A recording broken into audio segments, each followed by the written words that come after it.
कुरुक्षेत्र युद्ध के बाद जब धृतराष्ट्र ने भगवान श्री कृष्ण से पूछा कि मेरे 100 पुत्र थे और सभी मारे गए, ऐसा क्यों हुआ, तो भगवान श्री कृष्ण ने उन्हें उनके 100 पुत्रों की मृत्यु का कारण समझाया।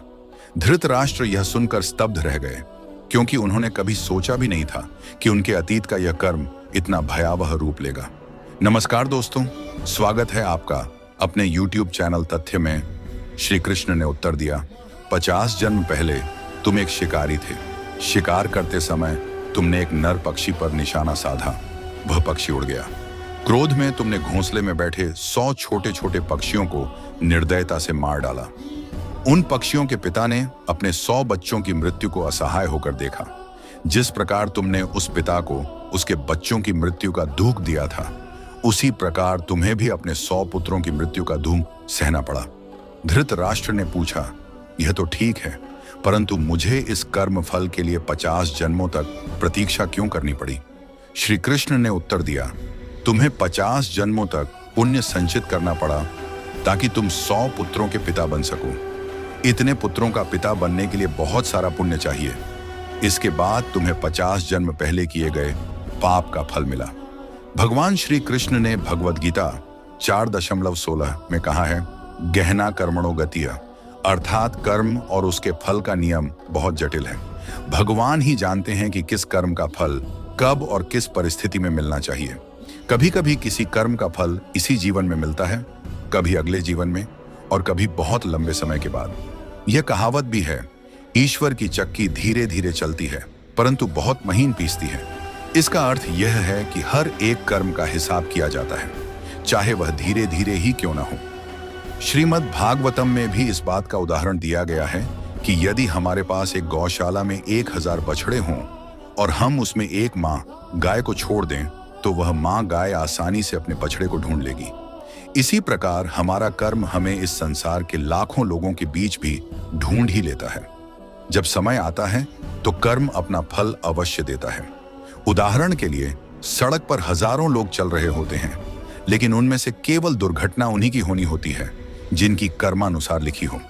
यह संयोग नहीं है, बल्कि यह कर्म का फल है। कर्म का नियम बहुत ही बारीकी से काम करता है, चाहे उसमें समय लग जाए, लेकिन कोई भी इससे बच नहीं सकता। कर्म के इस सिद्धांत को समझने के लिए हमें यह जानना जरूरी है कि हर एक क्रिया का प्रतिफल होता है। महाभारत और श्रीमद् भागवतम जैसे ग्रंथों में कर्म के इस सिद्धांत को विस्तार से समझाया गया है।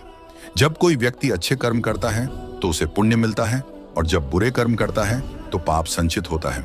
धृतराष्ट्र के मामले में उन्होंने 50 जन्म पहले अपने निर्दयी कर्म के कारण पाप संचित किया था, जिसका फल उन्हें इस जीवन में मिला। भगवान श्री कृष्ण ने कर्म के इस नियम को बहुत स्पष्ट रूप से समझाया है। भगवद गीता में श्री कृष्ण ने कहा है कि हम जो कुछ भी करते हैं उसका असर हमारे भविष्य पर पड़ता है। इसका यह मतलब नहीं है कि कोई कर्म फल से बच सकता है, बल्कि यह नियम समय के अनुसार फल देता है।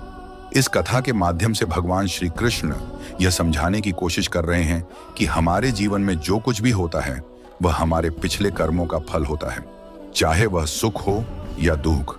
हर स्थिति का मूल कारण हमारे कर्म हैं। हम भले ही समय के साथ अपने कर्मों को भूल जाएं, लेकिन कर्म हमें कभी नहीं भूलते। अच्छे कर्म हमें अच्छे परिणाम देते हैं और बुरे कर्म हमें बुरे परिणाम। इसीलिए हमें हमेशा धर्म के मार्ग पर चलना चाहिए, ताकि हमारे कर्मों का फल भी शुभ हो। श्रीमद् भागवत और महाभारत जैसे ग्रंथ हमें यह शिक्षा देते हैं कि कर्म का नियम अटल है और इससे कोई नहीं बच सकता। धृतराष्ट्र के प्रश्न और श्री कृष्ण के उत्तर के माध्यम से हमें यह महत्वपूर्ण सीख मिलती है कि हमें अपने कर्मों के प्रति जागरूक रहना चाहिए। हर कर्म का फल निश्चित है, चाहे वह तुरंत मिले या भविष्य में। कर्म का नियम अटल और निष्पक्ष होता है, और यही जीवन का सत्य है। जय श्री कृष्ण दोस्तों, अगर आपको आज की वीडियो अच्छी लगी और कुछ नया सीखने को मिला तो इस वीडियो को लाइक और शेयर करिए, और चैनल पे नए हैं तो चैनल को सब्सक्राइब करिए। मिलते हैं अगली वीडियो में, तब तक के लिए नमस्कार।